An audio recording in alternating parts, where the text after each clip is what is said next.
Meus irmãos, quantos de vocês sabem de cor o que está escrito em João capítulo 3, versículo 16? Quantos sabem memorizado? Levanta o braço para mim, por favor. Bom.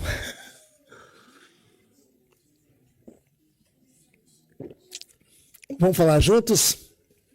Porque Deus amou o mundo de tal maneira que deu seu Filho unigênito, para que todo aquele que nele crê não pereça, mas tenha a vida eterna. Que beleza! Só esse lado aqui falando. Vamos lá? Esse lado esquerdo aqui, Alice, meu irmão Vinícius, lá o William, lá o Di, Regina, juntos, vamos lá? Porque Deus...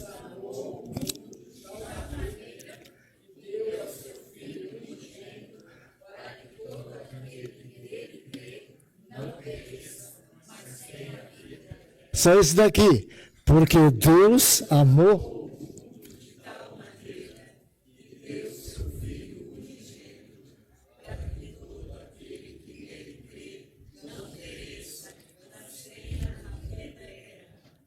Muito bem. Esse texto é um texto que afunila o encontro de Jesus com um advogado, com um senador. E sempre que eu estou com um advogado, que eu posso evangelizar, eu falo com ele. Se olha, por causa de um advogado e por causa de um senador, a gente tem esse versículo que é o mais bonito da Bíblia. Ele é lindo, ele é muito lindo. E a gente não tem, poucos crentes não sabem memorizado, né? Todos geralmente sabem no memorizado. Ele é tipo assim, vamos dizer, um horóscopo do crente, né? Porque realmente esse versículo, ele é a suma da nossa doutrina soteriológica, salvífica. Ele é, de fato, a suma do que nós temos que saber acerca da salvação. E Jesus conversou com aquele advogado, ou aquele senador chamado Nicodemos. Vocês lembram, né? Nico é agradável, Sandra, é simpático, é querido de todos. Nico, demos é povo, democracia, né? Demos, democracia. Então, Nicodemos é aquele homem, Regina e Rafaela, é aquele homem que todo mundo gostava, sabe? Que todo mundo celebrava. Era um homem religioso, muito religioso. Nicodemos era principal. Talvez ele fosse alguém que liderasse até a sinagoga. E era um homem rico também. A gente tem notícia de que no sepultamento de Cristo ele comprou aromatas também. Então, ele era uma pessoa muito rica, era uma pessoa, portanto, distintíssima. O contrário da mulher que você lembra também, do capítulo 4 de João. O 3 foi Jesus encontrando com esse homem que é fenomenal. O 4 ele encontra com a mulher adúltera, né? Que já tinha tido 5 maridos e agora o que estava, o 6º, não era dela. E Cristo falou assim, vai, chama teu marido e vem cá. Assim, como? Eu não tenho marido. E Jesus, muito bem, você fez uma confissão bonita. Você não tem marido. 5 você teve, que você tem agora, esse não é seu marido. Você está dizendo com verdade. E com isso, com essa confissão, a mulher estava dizendo para Jesus uma coisa tristíssima, irmãos. Tristíssima. Porque, segundo os rabinos da época de Cristo, e eu creio que até hoje deve ter essa doutrina ainda, uma mulher que passa por 3 maridos, ela não tem mais esperança celestial. 3 maridos e o destino será o inferno. Mas ela não tinha tido 3, ela tinha tido 6. Então você vê, para essa não tinha jeito mais. Entretanto, Cristo teve misericórdia dela. Ela bebeu da água viva, não foi? Ela pediu, Jesus, dá-me dessa água para que eu nunca mais tenha sede. Aí Jesus disse, mulher, não é a água que eu te der desse poço, você vai ter sede outra vez. Mas aquela que você beber de mim, essa nunca mais você vai ter sede. E aí Jesus começa a falar sobre a obra do Filho, do Senhor Jesus, da obra que veio fazer. E ele fala com Nicodemos, então, né, sobre o que acontece com a pessoa que converte. oeste. Cristo disse: o vento sopra onde quer, ouves a sua voz, não sabes de onde vem nem para onde vai, né? Então Jesus está dizendo naquela conjuntura, hoje, né, a meteorologia tem muito recurso para análise, né, do clima, e muita gente até brinca que a meteorologia é ótima, né? O tempo que não ajuda às vezes, então eles erram por causa disso, né? Mas o fato é que o vento soprava. E aí, quando Jesus fala isso, é claro que na cabeça de Nicodemos, ele pensou: Ezequiel 37. O profeta disse: ossos secos, ouvi a palavra de Deus, ossos sequíssimos. Não tinha mais vida. Aí um vento impetuoso veio, levantou aquela alçada, e osso com osso se juntou, e depois um exército se fez pelo milagre de Deus. Jesus está dizendo exatamente isso. A conversão é um milagre de Deus. E quando Jesus está falando sobre isso, ele afunila, e ele então diz, né, de uma maneira muito maravilhosa: olha, porque Deus amou o mundo de tal maneira que deu seu Filho unigênito, para que todo que nele crê não pereça, mas tenha vida eterna. Esse versículo tem sido muito mal interpretado naturalmente, né? A primeira visão errada dele é a chamada universalismo, porque Deus amou ao mundo. Então eles dizem que, na verdade, aí inclui toda a humanidade, né? Então Jesus morreu por todos os homens. Então, é certo que todo mundo vai se salvar. Até um grande espírita brasileiro, falo grande porque ele era muito renomado, depois ele passou para Paiva Neto, a obra dele, que é a LBV, Legião da Boa Vontade, uma obra muito grande socialmente falando, mas perigosíssima do ponto de vista espiritual, porque é um tempo que fala tão bem de Jesus, cospe no rosto de Jesus todo dia, porque Jesus não é um salvador suficiente. Você tem que fazer muitas obras, tem que dar muita esmola para salvar-se, né? Então, o tempo que fala bem de Jesus acaba com Cristo. Aliás, quase todas as religiões, né? Fala bem de Jesus, depois fala: mas se você não fizer obra, você não vai para o céu. Então, por que você fala de Cristo? Tem sentido. Jesus veio exatamente para fazer aquilo que você não pode fazer, que a religião não pode fazer. E o texto começa: porque Deus. Isso já nos aponta um aspecto maravilhoso da teologia presbiteriana, reformada, chamada monergismo. Lembra disso? Monos, uma, ergo, coisas que se fazem, feitura, obra. Então, monergismo significa a obra de uma única pessoa. Porque Deus, então começa com Deus, porque só Deus salva. A salvação, diz o profeta, pertence ao Senhor.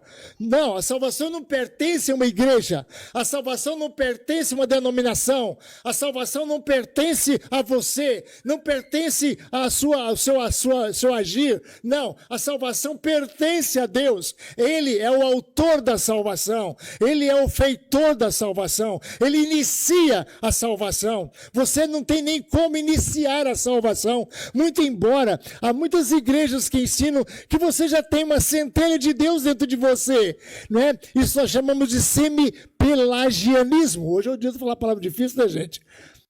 Semi-pelagianismo. Pelágio foi um teólogo cristão no passado que dizia que Deus fez a parte dele, mas você tem que fazer a sua. Se você quer ir para o céu, faz sua parte. Se você não fizer, Deus não tem culpa. A dele ele fez. Agora, se você não faz a sua, você está perdido. Isso se chama semi-pelagianismo.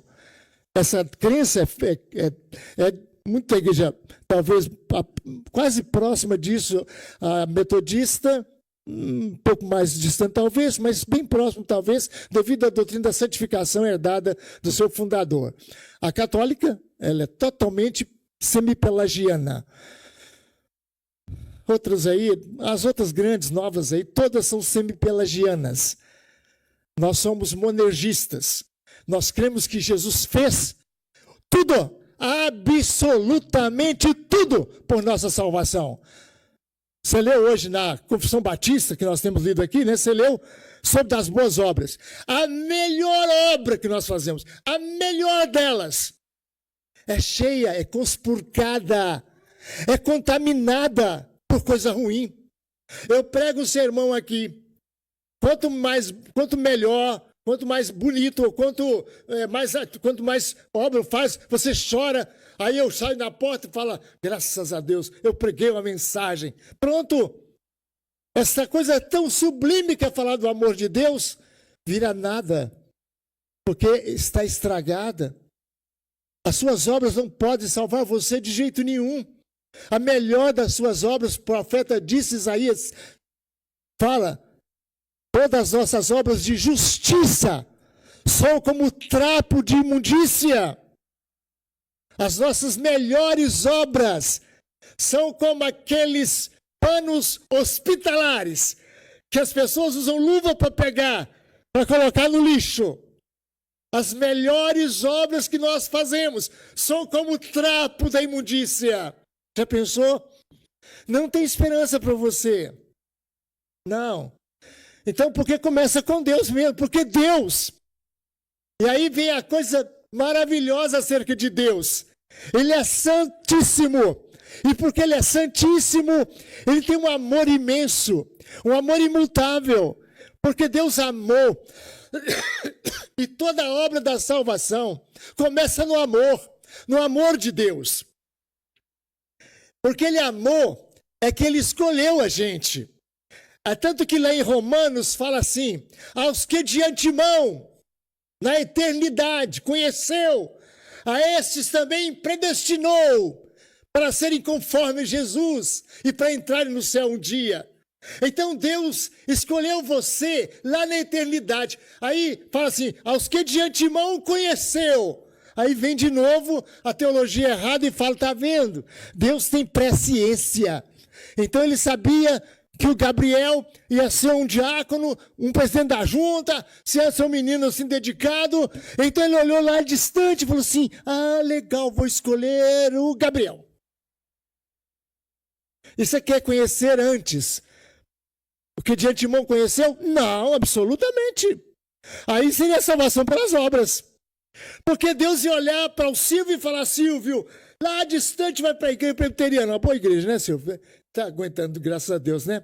Mas a gente chega lá, eu espero mais alguns dias, se você ficar por aqui, né, a gente fecha, né, todo mundo concorda com a minha ideia, porque todo mundo gosta de você. Então, olha, é isso aqui que eu estou dizendo. Não, Deus não olhou você à distância.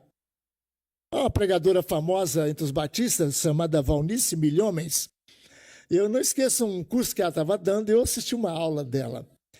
Eu lembro, eu fiquei tão assim, maravilhado com o que ela falou, eu achei maravilhoso. Maravilhoso no sentido de, assim, como é que fala? Estupefato? Como é que pode, né? Porque ela falou assim, vocês acham que Deus me escolheu à toa? Hã? Literalmente, estou repetindo palavras dela quase entre aspas. Vocês acham que Deus me escolheu à toa? Não. Deus viu que eu seria uma pastora. Eu seria uma serva dele dedicada, fiel. E aí ele me escolheu por causa disso. Aliás, tanto que ele hino Zaqueu, né, cantado por Danete, eu esqueci o nome do rapaz lá, esqueci o nome do autor, foi um sucesso nacional, né, Zaqueu? Eu gostei daquela música, porque a história de Zaqueu ficou conhecida no Brasil todo. É ótimo. Deus sabe tirar das imperfeições a sua glória, né? Bom, o Danete, ele fala que, acho que é isso mesmo, ele fala assim que Zaqueu, na música ele fala, Zaqueu olhou para mim e gostou de mim. Eu vou fazer uma parte. Eu vou ficar aqui para Jesus olhar para mim, mas se Jesus olhar para mim, não vai resistir. Olha, se Jesus olhar para você, Emiliana, Adriana querida, mesmo tendo esse tesoureiro aqui por 5 anos, sei lá, já está frita. Se Cristo olhar para mim, ao invés de sentir atraído, ele vai sentir repulsa. É isso que a Bíblia diz. Todas as nossas obras não valem nada, nós mesmos. E o problema das nossas obras nem são as nossas obras, é nós mesmos, é a nossa natureza pecaminosa e perdida. Então, porque Deus, começa com Deus, amor, começa com amor. Foi o amor dele, Karen, um amor, minha irmã, esse amor grandioso, imutável. E é tão maravilhoso que você vai ver agora a consequência. Por que esse amor de fato é impressionante, Sara? Porque Deus amou ao mundo. E aí, de novo, gente, tem gente que interpreta de novo errado isso aí. Pensa que Deus amou o mundo, é porque Deus amou Alice, o brasileiro, é porque Deus amou Regina, o Laudir querido, porque Deus amou o mundo, porque Deus amou o japonês, Deus amou o americano, Deus amou o indiano, Deus amou o mundo. Então eles olham assim, latitudinariamente, de uma reta, de um horizonte assim, desse jeito aqui, ó. Deus amou assim. Não! Não, em João tem várias maneiras de você interpretar a palavra mundo. Em João, mundo tem muito significado. E esse especificamente não pode ser tomado nessa forma de ser um amor latitudinário. O amor de todo mundo. Deus amou o mundo como se Deus amou todas as pessoas do planeta. Não, não é isso não. Mundo aí significa o mundo das pessoas perdidas, o mundo imundo, o mundo desgraçado e terrível, o mundo é condenado. Deus amou o mundo, então não foi assim, ó, escutem só, uma linha horizontal, foi uma linha vertical, entende agora? Deus amou uma linha vertical. Deus amou profundamente. Deus foi naquele pecador mais desgraçado, pior, que estava lá no fim da linha, no fim dessa linha, que é de fato vertical, lá no fundo. Mas Deus amou o mundo de tal maneira, quer dizer, Deus já foi mais a fundo do que o mais fundo estava o pecador. Rafaela, já pensou? O amor de Deus, ele é medido, não é pela extensão, não. É pela profundidade. É isso que é o amor de Deus ao mundo. Deus amou profundamente. Deus amou o que ninguém podia amar. Deus amou o que era desprezível, o que de fato não tinha jeito, o que era totalmente longe de esperança. Deus amou o mundo. Ou seja, Deus teve amor tão grande que Ele foi capaz de amar aquele que não era amado de jeito nenhum, era odiado. Já entendeu o amor de Deus? Deus amou ao mundo, foi assim. Então Ele desceu. Arthur, lá onde você estava. E você sabe, se você é um crente fiel, um crente que é conhecedor das Escrituras, você sabe uma coisa: onde você estava, não tinha ninguém abaixo de você. Welker, você é um pecador tão desgraçado, tão horrível. Se você é crente, você sabe o que eu estou falando. Você olha aqui para essa igreja aqui, ó, você não vai ver ninguém pior do que você. Eu olho para essa igreja aqui, não consigo. Eu falo com meus alunos do seminário que essa aqui é a 6ª igreja que Deus me deu o privilégio de passar, de plantar, inclusive, mas passar por ela. E cada igreja que eu ia, cada igreja que eu me candidatava, Isabel, eu ficava assim, agora eu vou encontrar um miserável que é pior do que eu. Bastava ficar só um ano, Leógis. Eu já vi, meu Deus, que vergonha ser pastor desse povo. Que vergonha. Coisa que eu não mereço. Eu olho para vocês e vejo como Deus é maravilhoso. E fico pensando e lutando. Como disse o grande escritor daquele famosíssimo livro que é o 2º mais vendido depois da Bíblia, né? A Imitação de Cristo. Aliás, deve ser o 3º, porque o 2º é o Peregrino. Mas o 3º, talvez. A Imitação de Cristo, Thomas A. Kempis. Ele dizia que na fila dos pecadores, ele era o último. Na fila dos pecadores, desculpa, ele era o primeiro. Corrigindo, bem corrigido, viu? Na fila dos pecadores, ele era o primeiro. E na fila dos crentes, aí sim, ele era o último. E tem hora que eu estou correndo atrás. Eu estou correndo atrás do Fulton, do reverendo Leógis. Eu estou correndo atrás da Fernanda, da Alice, da Nice. E olho para vocês e eu fico desesperado. Vocês estão tão longe de mim. Eu estou lá atrás lutando para ver se eu alcanço vocês. Pouco tempo eu perguntei à Sônia. A Sônia é mãe da Karen, esposa do Vitor. É uma irmã que sempre me surpreende. Quando fala certas coisas, eu morro de rir. E eu disse, e aí, Sônia, tudo bem? Ela fala, reverendo, lutando para ver se fico pior. Porque eu sou pior do que pior. Se eu fosse pior, estava ótimo. Se eu fosse ruim, eu estava ótimo. Isso mesmo. Porque Deus amou ao mundo. Deus amou você. Você que não tinha ninguém que pudesse amá-lo. Você que não tinha ninguém que pudesse salvá-lo. Você não podia salvar-se a si mesmo. A sua igreja não podia salvar você mesmo. Então Deus amou o mundo de tal maneira. Essa expressão diz da grandiosidade desse amor, da imensidão, da incomparabilidade. Não há nada que se compare. De tal maneira, esse amor ultrapassa todo amor. Já disse o Senhor, se a tua mãe esquece, ou se a mãe esquece da criança que amamenta, eu de ti não me esquecerei, diz o Senhor. O seu nome está na palma da minha mão. Uma forma bonita, romântica, né? Quando você é namorado, você escreve o nome da sua querida na palma da sua mão. São verdades maravilhosas. Deus amou o mundo de tal maneira. Não há como comparar o amor de Deus. É o amor semelhante da mãe, é maior do que o amor de mãe. É o amor do pai, maior do que o amor do pai. É amor de quem que se compara? Não tem ninguém, não há ninguém. Porque quando Deus nos amou, Ele veio e se entregou por nós. Ao ponto de Paulo dizer, pelo Espírito Santo, que Deus nos comprou. Deus. Não foi Jesus que falou, não. Deus nos comprou com seu próprio sangue. Está escrito em Atos dos Apóstolos. Escutem bem, no Atos dos Apóstolos. Deus, repito, não fala o nome de Jesus, não. É Deus nos amou. E ali fala aí, Deus nos comprou. Deus nos comprou com seu próprio sangue. Peraí, Deus tem sangue? Hã? Deus é um ser infinito, invisível, não tem corpo como nós. Como é que Deus ia salvar você com o sangue dele? Ah, agora entendi quem é Deus aí, não é? Jesus é Deus. Se a gente foi salvo pelo sangue de Deus, você dizer que Deus tem sangue é heresia, porque Deus é um ser espiritual. Ele não tem corpo como nós.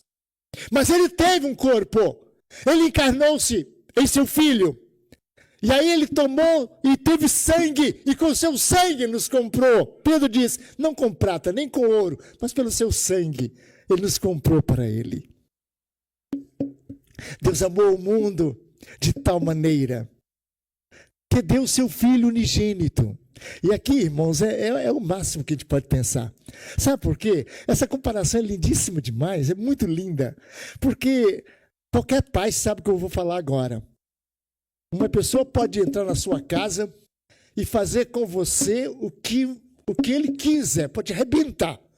Só tem uma coisa, você vai virar um leão se ele ameaçar pegar seu filho ou sua filha. Aí você vai matá-lo.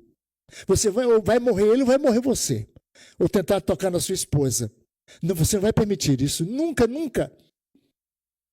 Não tem? Isso é absurdo. Não existe isso. Ah, não, crente, tem umas pessoas que não pode ter arma em casa. Eu não oriento você a ter arma, não. Mas se você achar que precisa, se a região que você mora precisa, faça um curso de tiro, sim. Compre uma arma, sim. Sem problema. A Bíblia diz que quem põe a arma na mão da autoridade é Deus. Ele põe a espada na mão da autoridade para a defesa do bem. E o marido é a autoridade. É uma autoridade. De sorte que o marido ter uma arma é legítimo.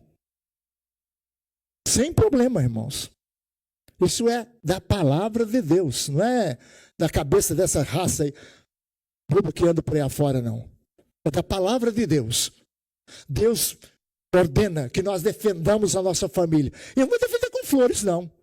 Vem um bandido lá, Adriana lá em casa, Deus não permita, invade lá, Aí vou pegar uma flor, um botão. Ô, ladrão, aqui, ó. Ah, você tá louco. Só um besta quadrado ia pensar um negócio desse. Nem pensar. Deus amou o mundo de tal maneira, significa que Deus deu seu filho. E olha, uma pessoa para dar o seu filho tem que ser para uma coisa muito... Olha, não tem nada. Pensa em alguma coisa no mundo pelo qual você trocaria seu filho.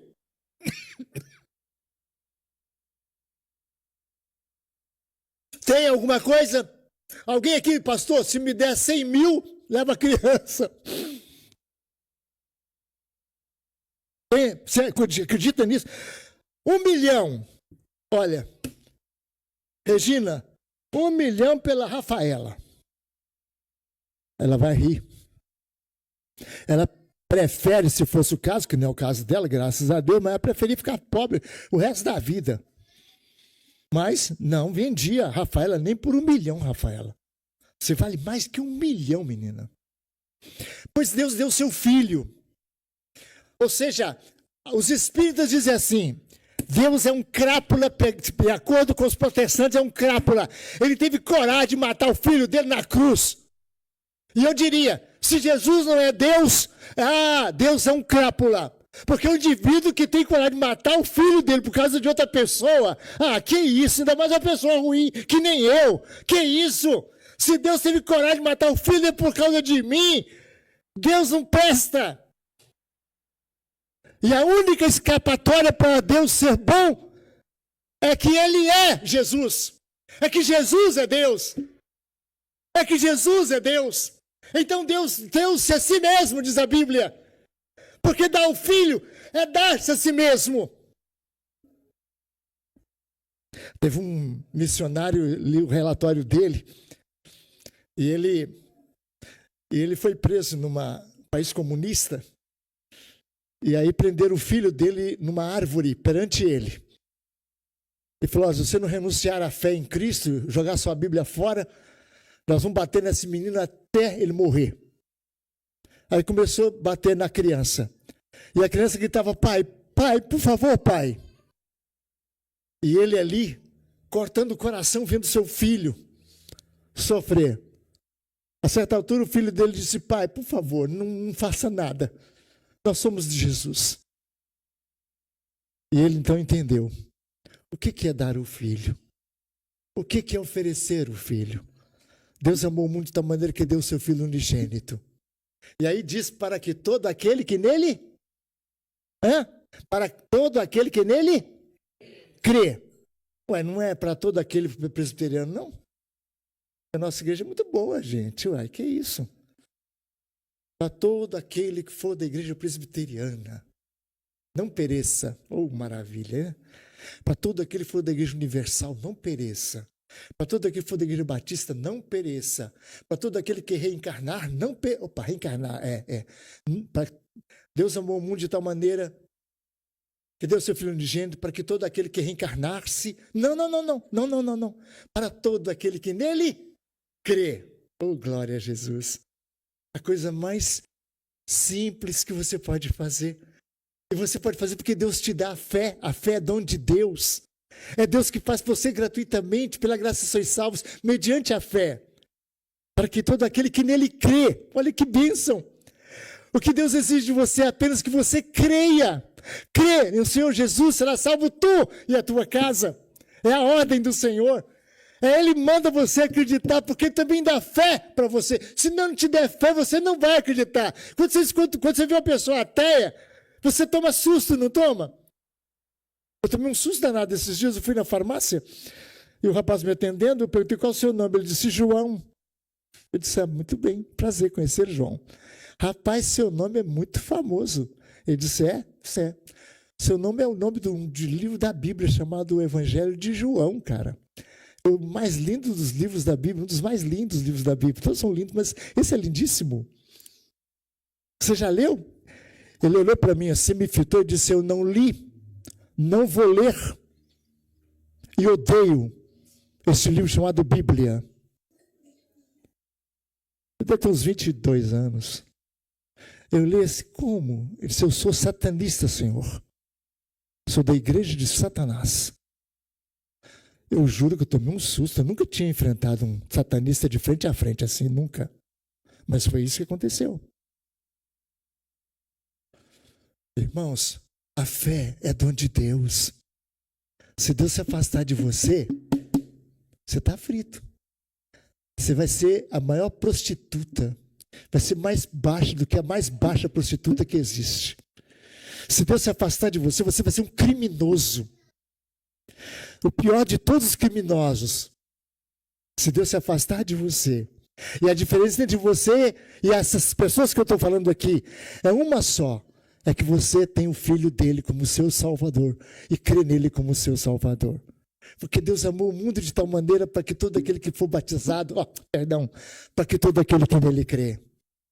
Não é batismo que te salva, não é igreja que te salva, não é pastor que te salva. Quem te salva é Ele mesmo, o próprio Deus que te amou.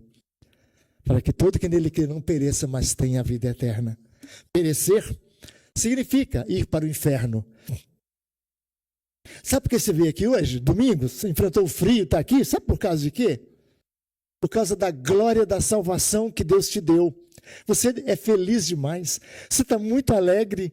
Você enfrenta frio para dizer, Jesus, eu te amo, eu amo o Senhor é maravilhoso, eu quero te adorar, porque o Senhor me salvou. É isso, por isso que você está aqui. Salvou de quê? Salvou da mão de Deus, porque os seus pecados atiçaram a ira de Deus.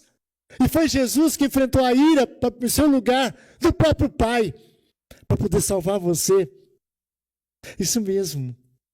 Então, para você não perecer, porque a pessoa que não conhece a Jesus, o inferno começa agora. Você pensa que está sentado aqui nesse auditório e você está no céu? Tem gente sentada aqui que não está no céu, não. Está no inferno. Está no inferno. Porque uma pessoa que não é renascida, um culto é uma chatice horrível. Uma pessoa que não teve o coração de pedra tirado e colocado um coração de carne, ele vem na igreja na marra. Ele não é capaz de dizer, Senhor, como o Senhor é maravilhoso, como eu te amo. Se ele não for provocado por esses pastores que fazem a pessoa, sabe, arrebatar-se, aí ele não... Olha, mas você não precisa de nenhuma provocação, porque você conhece o amor de Deus. Você conhece o amor de Deus. Você sabe que Ele te amou e assim mesmo se entregou por você. E é por isso que você, todo domingo, a primeira coisa que você lembra é, eu vou na casa do meu pai, vou adorá-lo, vou encontrar com meus irmãos, meus vizinhos do céu, eu vou encontrar com eles. Mas se isso não acontece com a gente, né, Márcia? Né, Angélica? Se isso não acontece com a gente, a Angélica deve saber mais ou menos, porque ela me contou a experiência que teve antes de converter-se. Não tem coisa pior do que a igreja, não, minha filha? Tem, não. Igreja é um negócio horrível. Culto, misericórdia.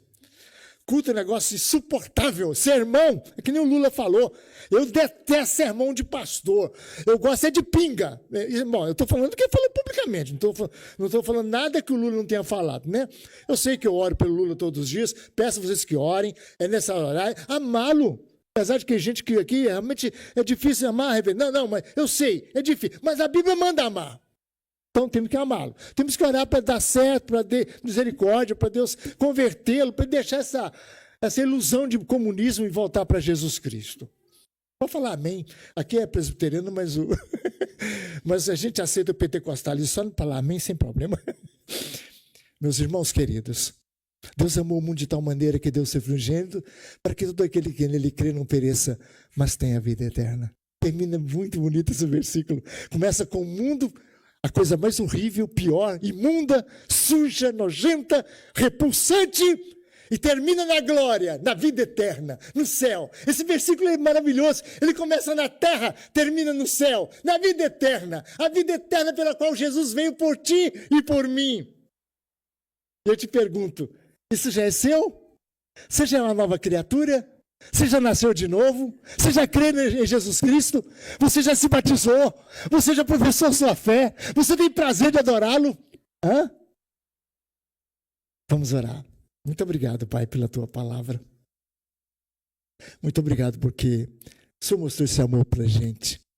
Abençoe cada pessoa que está aqui, que ninguém saia daqui sem ter, de fato, conhecido pela graça, pela instrução do Espírito Santo, pela fé, e saia daqui cheio de gozo e de alegria, porque está salvo pelo sangue do Cordeiro, está indo para o céu.